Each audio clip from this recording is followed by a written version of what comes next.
eu sou Verusca Goiking e esse é o programa Como Viver de Renda Fixa. Estamos em novembro e no próximo dia 20 a maior parte dos brasileiros vai receber a primeira parcela do 13º. E aí vem a dúvida, pagar alguma dívida que já vem rolando aí por esses meses ou investir? Fora aí os vencimentos que já chegam em janeiro, né? IPVA, IPTU, será que vale a pena investir? Ou guardo o dinheiro do 13º para pagar tudo à vista no ano que vem? O que vale mais a pena? Para tirar essas dúvidas aí sobre dívidas ou investimentos, como sempre, nosso super expert aqui em renda fixa, o analista-chefe da Rico, Roberto Indec. Tudo bom, Roberto? Tudo bom? Bom dia a todos. Bom dia. Já quero tocar num assunto que você começou muito bem. No dia 20 de novembro, grande parte dos brasileiros recebe a primeira parcela do 13º. Mas, vamos falar só em grande parte, porque só uma pequena parte antecipa o 13º. Verusca, eu acho que a antecipação do 13º é extremamente importante. Claro que você só pode antecipar metade, né? Mas veja só, uma pessoa que ganha R$5.000, vou fazer uma conta simples aí. A pessoa que ganha R$5.000, ela antecipa o 13º, aquela primeira metade que ela antecipa é sem imposto, sem nada, né? Então, cai o valor líquido na conta de R$2.500. Veja, se essa pessoa antecipou isso em abril, ela ganhou 8 meses de juros em cima desse dinheiro. Além do que, se o seu 13º é de R$5.000, você teve inflação ao longo de todo o ano. Então, seus 5.000 não valem exatamente 5.000. Eles valem um pouco menos. Então, qual que é uma das principais recomendações que eu faço? Sempre que você puder, busque antecipar o 13º. Você antecipando esse valor, você investe ele. Por exemplo, como se fosse um dinheiro para emergência, deixa lá nos títulos do Tesouro Selic. Você pode deixar num CDB de liquidez diária, de um banco médio ou pequeno, pagando 100% do CDI. Você pode deixar num fundo de renda fixa. E seu dinheiro ele vai correr juros ao longo do ano. Eu acho que é uma premissa assim, muito que poucas pessoas param para pensar, mas que se você realmente for fazer as contas, faz total sentido isso. Você antecipa, deixa seu dinheiro correr juros e mais, seu dinheiro é reajustado além da inflação naquele período do ano. Mas você fala essa antecipação negociada com a empresa, porque algumas empresas antecipam, porque os bancos também oferecem uma antecipação, mas tem os juros, porque ele é um empréstimo, né? Exatamente, ótimo você tocar nesse ponto. Essa questão de bancos esquece, porque senão não vale a pena, né? Até porque quando você pede um empréstimo bancário, sem dúvida, o custo dessa dívida ela se torna mais alto. É negociar com a empresa. Algumas das empresas você pode realizar essa negociação, você pode pedir antecipação muitas vezes na metade do ano. Algumas vezes você pode solicitar antecipação quando você vai tirar férias, né? Então, essa questão. Agora, antecipar, por exemplo, e tomar dinheiro no banco para isso, não, isso aí sem chance. Só para deixar claro, porque quando fala antecipar e você vê aquela propaganda do banco ali em abril, falando, antecipe seu 13º, como se, eles vendem isso como se fosse uma boa coisa, mas aí não vale a pena, né? Agora, veja que interessante esse ponto que você colocou, né? Muito bem colocado. Se o banco te oferece essa antecipação e ele te cobra cerca de 1% ao mês, peraí, alguma coisa está errada, a conta não fecha, né? Por que isso? Porque se o banco está te cobrando 1% ao mês, a sua dívida ela vai custar mais do que o seu investimento. Se hoje com a taxa de juros em 7,5% ao ano, com a perspectiva de ir para 7% agora em dezembro, no mês que vem, ou seja, você vai ter um rendimento de 0,6% no investimento. E o custo da sua dívida vai ser de 1% se você pedir empréstimo do banco. Então não é isso esquece. Agora, claro que você até pode pedir um empréstimo no banco para antecipar a parcela do seu 13º, se você tiver uma dívida mais cara do que esse empréstimo que você está tomando. Esse é um ponto muito importante, né?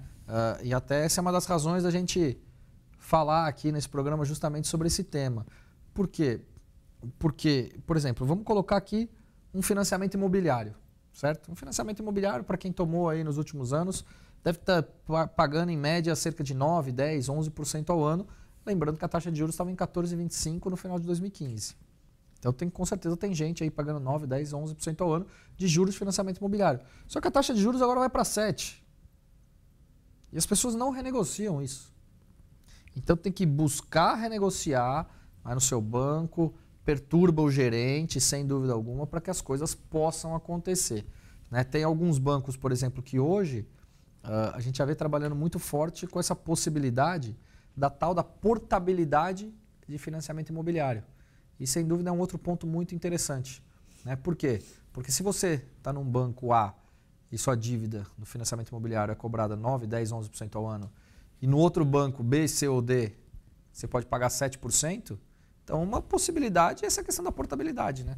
Aliás, semana passada a gente estava falando de portabilidade de fundos de previdência, a gente já falou sobre portabilidade de linhas de telefone, celular, e agora a gente está falando de portabilidade de dívida. Né? Então é importante esse ponto, porque tudo você tem a possibilidade de renegociação. Né? Isso vale para qualquer dívida que a pessoa tem, até financiamentos por um período menor, por exemplo, de carro. Caiu a Selic, ela consegue ir no banco e negociar? Olha, é uma questão difícil, mas ela tem que tentar. Né? Um outro ponto que eu sempre costumo colocar é o seguinte. Muita gente, principalmente nos últimos anos, não nesses últimos 2015, 2016, mas de 2010 até 2014, em função até dos juros estarem relativamente baixos em 2012, 2013, muita gente acabou comprando um carro pagando em 60 meses. Né? Só que pensa, você comprou um carro que valia 40 mil, em 60 meses você vai pagar 80. Só que 60 meses são 5 anos. Passou 2 anos e meio, o seu carro ele vale 25. Quer dizer, a sua dívida é maior do que o valor do carro, que falta você pagar até o final. Então muita gente começou a devolver carro, né? Para os bancos, para os financiamentos. E isso acabou trazendo uma elevação de inadimplência muito grande, estoques de automóveis muito grandes para os bancos, e que foi deficitários para os bancos na época, e era algo que o mercado cobrava bastante nos resultados trimestrais dos bancos. Né? Pô, como assim? As pessoas estão devolvendo tanto? Porque é uma razão óbvia. A sua dívida custa mais caro do que o valor de mercado do seu carro. Então isso a gente tem que parar, às vezes, para pensar um pouco. Não precisa fazer conta, é questão conceitual. Né? E aí a gente entender um pouco mais isso. Sim, porque às vezes as pessoas têm essa dificuldade de achar que envolve muita matemática e que é muito difícil, mas é só uma questão mesmo de parar uns minutinhos ali para pensar, uma questão de lógica. E aí falando, a gente está só parando aqui um pouquinho para falar que a gente está ao vivo, tem um pessoal, o Felipe até pergunta se pode fazer uma pergunta. Eu já vou fazer a sua pergunta, tá, Felipe? Você também pode mandar as suas questões aí sobre dívida e 13º, investimentos, o que fazer aí nesse fim de ano. No Facebook, nós estamos ao vivo por lá e nós estamos com uma atualização do aplicativo do InfoMoney, tanto para iOS como para Android, então ficou muito mais simples, mais fácil para navegar nas notícias e também para assistir o vídeo, tá bem mais fácil, assim, tá um visual mais clean, ficou mais tranquilo de assistir, então assista a gente por lá e também pelo Facebook para mandar a sua pergunta. Voltando ao assunto do programa de hoje, quando a pessoa já tem resolvido a situação financeira, vai receber agora no dia 20, mas tem aí as dívidas que chegam em janeiro, a escola, IPVA, IPTU, compensa guardar esse dinheiro ou guarda para pagar tudo à vista, porque o desconto é pequeno, né, se você pagar à vista, mas é um pequeno que vale a pena, ou faz parcelado, como é que faz? É sempre uma dúvida que surge todo ano, né, no bolso. Exatamente. Vamos começar por descontos escolares, né?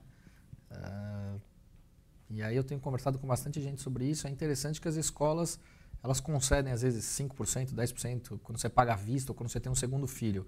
Você tem que pensar sempre numa relação junto com a taxa de juros. Né? Se o seu investimento vai render, por exemplo, 7% ao ano e o desconto é de 10%, vale a pena, sim, você, se tiver o dinheiro, se tiver uma posição regular financeira, se estiver tranquilo financeiramente, vale a pena muito mais você pagar à vista. Esse é um ponto. IPTU, ou é IPVA. IPVA que vem no começo do ano, desconto, pelo menos no estado de São Paulo, é de 3%. Quer dizer, não faz o menor sentido a pessoa, por mais que a taxa de juros esteja no momento de queda, esteja chegando a 7% ao ano, seu desconto no IPVA, se você pagar à vista, vai ser de 3%. Então vale muito mais a pena você deixar aquele dinheiro rendendo e pagar em parcelas a questão do IPVA. Em outros estados, o desconto é um pouco maior. A partir de quanto compensa pagar à vista? Porque a gente tem audiência aí de vários lugares do país. Exatamente. Vamos fazer uma correlação junto com a taxa de juros. Né? Se a taxa de juros, a perspectiva para 2018, que ela siga em 7% ao longo de todo o ano, pode até ser que ela venha recuar desse patamar. Se a gente tiver uma reforma na Previdência, o que parece cada vez mais difícil de acontecer. Mas se a taxa de juros deve fechar em 7% agora em 2017 e ficar ao longo de todo o ano de 2018, se você tiver, por exemplo, um desconto de 5%, 6%, talvez fique elas por elas, até porque você ainda conta dentro do investimento com o imposto de renda, cerca de 6%, depende do prazo que você vai resgatar seus recursos também, desse investimento. Então, se tiver entre 5,5% e 6% de desconto, nesse caso também vale a pena, porque vai, no final dos contos, ficar elas por elas praticamente, né? Esse número mágico aí vale para todas as dívidas? Você tem que ter um desconto pelo menos semelhante ao da taxa Selic em vigor para valer a pena pagar à vista? Isso Exatamente. a gente pode levar para todas as dívidas que a gente tiver, pagar à vista ou parcelado. Exatamente. Quando você, por exemplo, tinha lá em 2015, quando a taxa de juros era em 14,25%, 14% ao ano você tinha um desconto de 5%, 6%, não fazia o menor sentido. Você podia deixar lá seu dinheiro rendendo, é bem verdade que tem a inflação do período também, mas você podia deixar seu dinheiro rendendo e você pagava as dívidas naturalmente parcelada, né? Não valia a pena você pagar à vista e quitar isso. Então é sempre bom a gente colocar, é muito mais uma questão de conceito, sem dúvida alguma, do que propriamente de questões efetivas, né? Acho que vale a pena levantar essa bola, porque tenho visto muito essa questão de renegociação de dívida, agora com a taxa de juros um pouco mais baixa. Vai ser realizado agora um feirão no Sebrae. A gente tem muitos aplicativos hoje em dia nos celulares que têm comentado bastante, não comentado, né, mas efetivamente têm trazido novas oportunidades em termos de refinanciamento ou renegociação de dívida, que pode ser interessante. Acho que vale a pena buscar informações sobre essas questões. De novo, vamos falar uma outra dívida aqui absolutamente que assim, muitas vezes não dá nem para entender, né? A gente não consegue achar a palavra. Cartão de crédito. Cartão de crédito é quase 10% ao mês. Se a taxa de juros vai para 7% ao ano e o cartão de crédito cobra 10% ao mês, faz o menor sentido você ter uma dívida no cartão de crédito pagando tudo isso. É até melhor que você peça um empréstimo bancário no seu próprio banco para pagar o cartão de crédito que está te cobrando 10 ao mês, se o banco, por exemplo, te oferecer uma taxa, sei lá, de 2%, 3% ao mês, que também já é extremamente alta. É alta, mas normalmente o empréstimo pessoal ali com desconto direto na conta é bem menor do que a taxa do cartão de crédito, né? Não, sem dúvida alguma. Então, assim, muitas vezes a gente para achar que precisa fazer contas para realizar esse tipo de situação, de renegociação, de investimento, mas não precisa. Alguns pontos são muito conceituais que a gente precisa ter na nossa cabeça no dia a dia. Né? Pensando quem está super enrolado aí com um cartão de crédito e vai receber o 13º. Como a taxa, aí pensando em 2%, 3%, ainda menor que a taxa Selic, compensa ele pegar, então, um empréstimo pessoal nessa faixa e pegar o 13º e investir? Ao invés de pegar o 13º e já quitar? Olha, dada que a taxa de cartão de crédito vai ser próximo de 8%, 9%, 10% ao ano, o melhor a fazer é zerar que tá tudo isso sai da frente. Sem sombra de dúvida. Uma outra questão que muita gente acaba me perguntando no dia a dia também, por exemplo, eu estou devendo 40 mil no banco e agora eu recebi 15 mil aí, chegou esse dinheiro de algum lugar e tal, de algum negócio que eu fiz, enfim, de algum familiar. O que eu faço? É uma questão simples. Chega no banco e fala, olha, senhor banco A, B ou C, gerente, eu tenho 15 mil, minha dívida está em 40. Por que a dívida chegou a 40 mil? Porque é questão de juros sobre juros. Né? Isso se transforma numa bola de neve. Mas os bancos não querem que você fique inadimplente. Então é importante que você pegue esses 15 mil, chegue no banco, no gerente e fale, olha, senhor gerente, eu tenho aqui 15 mil reais e eu quero quitar essa minha dívida, é o que eu tenho. Vocês aceitam? Sim ou não? Muitas vezes os bancos vão aceitar, porque eles preferem receber algo do cliente, que aliás vai ser acima do principal que ele tinha investido, do que não receber nada. Né? Do que a pessoa se tornar inadimplente, e isso acaba sendo muito negativo para os bancos em geral. Né? Essa é a sua dica principal, porque nessa semana você até citou, está rolando um feirão aí para pagamento de dívidas com Serasa, com várias empresas, justamente para chamar essas pessoas que já estão inadimplentes há muito tempo e a dívida já virou uma bola de neve praticamente impossível de ser paga com todos os juros. É chegar e oferecer o que tem, é levar em consideração a Selic? Qual é a estratégia que você ensina aí para o pessoal que vai tentar resolver aí as finanças? É buscar quitar o seu endividamento. Isso eu acho que é o ponto principal, básico, porque a partir do momento que você está, vamos chamar assim, regularizado, aí você começa a realizar aportes de investimento que hoje, com essa perspectiva da queda da taxa de juros, eles acabam em renda fixa, né? Em algumas vezes sendo menos rentáveis, ou eles são menos rentáveis do que o custo da sua dívida.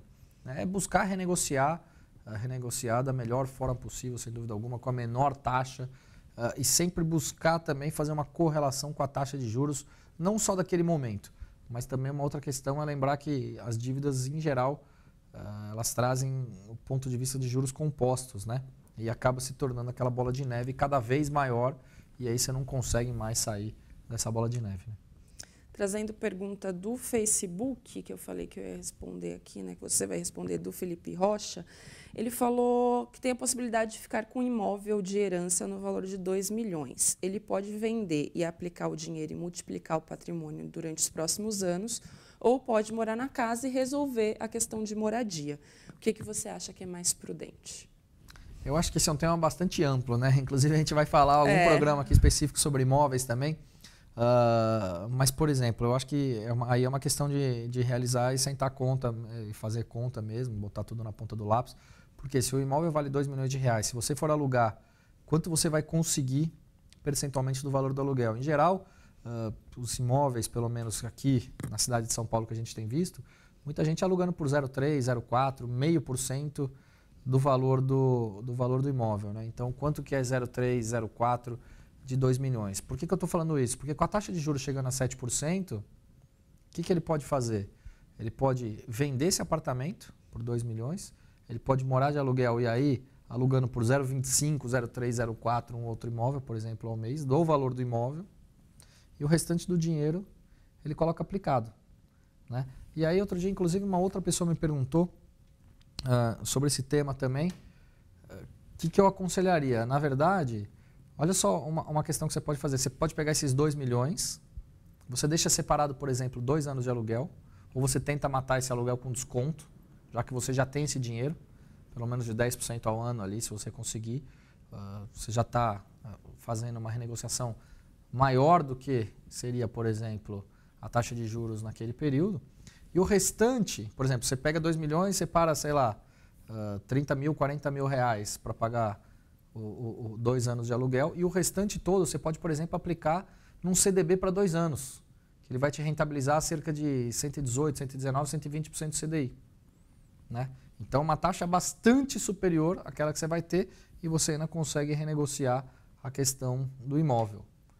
Então, tem vários pontos que é interessante que a gente pode trabalhar com isso. Várias possibilidades. E a gente pode trazer também a questão aí do Felipe no programa que a gente está preparando para falar sobre imóveis. Quando que vale a pena viver de aluguel e vender o imóvel que você tem, ou no caso dele que tem a herança, quando que vale a pena comprar, né? Vamos trazer um convidado, mais um convidado seu especialista. A gente estava falando sobre esse dinheirinho extra aí, que a quem trabalha como CLT tem direito, mas a gente tem vontade também de comprar algumas coisinhas, presentear familiar. Precisa, comércio, né? O comércio já falou que espera aí o melhor Natal em 4 anos, então as pessoas estão interessadas em guardar um pouquinho. Tem o iPhone aí novo. Talvez seja um pouco demais. Esse é um pouco demais, né? 7 mil reais num aparelho de telefone. Dá para comprar, a gente já fez umas continhas, dá para comprar moto, dá para mobiliar alguns espaços da casa, tem que pensar bem nesse gasto. É engraçado, porque hoje em dia muita gente prefere um telefone, por exemplo, do que mobiliar espaços na casa, né? Prioridades, né? Prioridades, exatamente. Mas falando sobre quem tem as finanças estabilizadas, não está devendo nada, está tudo certinho, está em ordem, já entendeu aí a sua dica de como lidar com as contas de começo de ano, vai tirar um pouquinho para investir, mas também quer gastar um pouquinho. Qual que é a porcentagem? Tem algum número mágico aí desse 13º que você fala, dá para gastar 20% e o resto você guarda? Qual que é a sua indicação? Não tem um número mágico, não tem uma regra, a questão é disciplina. Claro que a gente também tem que usufruir do nosso dia a dia, tem que viver, tem que gastar com aquilo que gosta. Eu sou radicalmente contra, por exemplo, aqueles que economizam até no cafezinho para falar que você guarda 4, 5 reais por dia, você vai ter tanto por mês, aí se trabalhar juros compostos. É verdade, se você for fazer conta é isso, mas você também precisa viver, né? Você precisa ter o seu dia a dia, você precisa ter aquele conforto que você quer, usufruir das coisas que você gosta. É uma questão de disciplina. Isso é muito importante a gente colocar. Então, não tem uma parcela percentual que a gente pode colocar como uma regra. Mas o que a gente costuma falar, por exemplo, e isso eu escutei há uns 15 anos atrás de uma pessoa próxima, que se você guardar entre 10% a 20% do seu salário por mês, sem dúvida alguma, em 15, 20 anos, você pode estar numa posição muito mais confortável do que aquilo que você estaria hoje em dia se você tivesse gastado tudo, né?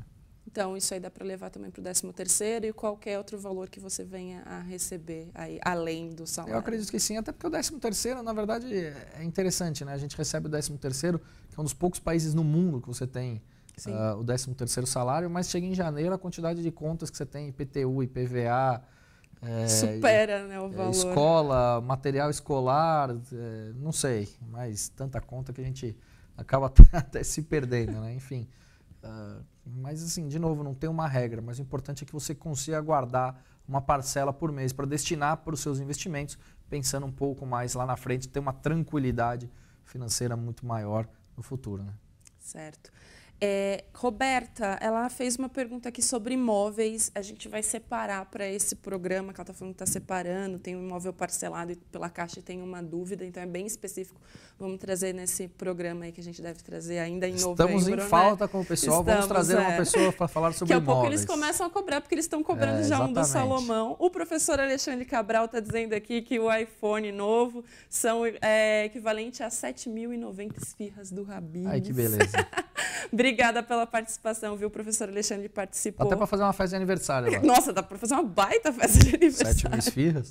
7.000 esfirras é muito esfirra. Ele participou do programa Visão Macro da semana passada, que está disponível também aí no nosso aplicativo que eu falei antes da atualização. O professor Alexandre Cabral falou sobre o mercado de trabalho e por que essa redução aí na taxa de desemprego não necessariamente é um sinal tão bom para a economia. Explicou o momento atual que a gente vive, sobre esse pico de empreendedorismo que a gente está vivendo entre os brasileiros e o que ele realmente significa para a economia. Vale a pena você assistir. Faz a sua propaganda também, Alexandre Cabral, já que você está aqui assistindo a gente. Ele perguntou até se vale a pena investir em ações do Infomoney ou em título de capitalização. Poxa, título de capitalização não é investimento, né? Olha, eu acho que, sinceramente, acho que a gente tem que fazer um programa também só para falar de título de capitalização, para trazer os pontos positivos, se é que há algum, e todos, vamos trazer a lista aqui de pontos negativos, para a gente poder falar só sobre título de capitalização. Sim. E juros compostos ao longo do tempo, porque isso faz uma diferença assim, gigantesca, né? E um ponto interessante é que quando você recebe uma ligação de um call center ou você vai no banco, muitas vezes o gerente te consulta, me dá aquela ajuda, vamos fazer uma troca de favores. E a gente não tem que pensar mais assim, né? A gente tem que pensar muito mais no nosso bolso, o que pode ser mais rentável para o nosso bolso. Por exemplo, um título de capitalização ele pode render 3% ao ano. 3% ao ano é abaixo até, inclusive, da inflação desse ano, que já está muito baixa. Sim. Então, são coisas que não faz o menor sentido, né? Então, eu acho que o tema pode ser enrascadas que o gerente do banco pode te meter. Antes da gente encerrar o programa, porque a gente já está com o tempo estourado, queria que você falasse um pouco do material que você tem, específico para o pessoal que se interessa sobre renda fixa. Muitos materiais. Na verdade, vamos começar. Acredito que essa semana a gente deve ter atualizado o novo e-book de renda fixa lá no site do Infomoney. Clica lá, se você não encontrou na página principal do Infomoney, vai lá no Google, coloca e-book de renda fixa, Infomoney, você vai achar. Acredito que no máximo essa semana a gente vai ter tudo atualizado, tá bonitinho, 100%. Ficou muito bacana agora essa nova versão. Para quem quiser acompanhar um pouco mais os meus vídeos também, tem um canal novo no YouTube, chama Como Viver de Renda Fixa. Não, Como Viver de Renda Fixa é a página no Facebook, que a gente vai falar daqui a pouco também, que inclusive deu o nome para esse programa aqui de todas as terças-feiras de manhã, mas o meu canal no YouTube chama-se No Radar do Dinheiro. Me siga lá, publiquei ontem falando dos fundos de previdência, que a gente fez nosso programa semana passada. Quem não assistiu, fica o convite. No domingo à noite, publiquei um vídeo falando sobre, para quem tem perfil moderado como investidor, o que pode encontrar de produtos. Coloquei um quadro muito especial, muito bacana, explicando cada produto de investimento, enfim, fica a sugestão também. E aí no Facebook tem as páginas do Como Viver de Renda Fixa e tem a minha página também, No Radar do Dinheiro. Lá sempre posto informações de renda fixa, do mercado em geral, né? De cenário, de mercado de ações, enfim, sempre tem muita coisa. Mais de 11 mil seguidores já e crescendo. Olha só. Maravilha. Tem Roberto Indec em todas as redes sociais. Tem Twitter também, eu não uso muito, mas... mas nas outras está super ativo, aí publicando vídeos, publicando informações também no perfil do Facebook. É isso aí. E aqui com a gente toda terça-feira às 11 da manhã. A gente promete que ainda nesse mês traz o programa especial sobre imóveis para responder também a pergunta da Roberta. Vocês podem mandar suas perguntas para duvidaimtv@infomoney.com.br se vocês tiverem aí alguma questão relacionada a imóveis para esse programa especial que a gente vai fazer e também sobre investimentos em renda fixa em geral, que a gente traz as perguntas de vocês para o programa. Até a próxima semana.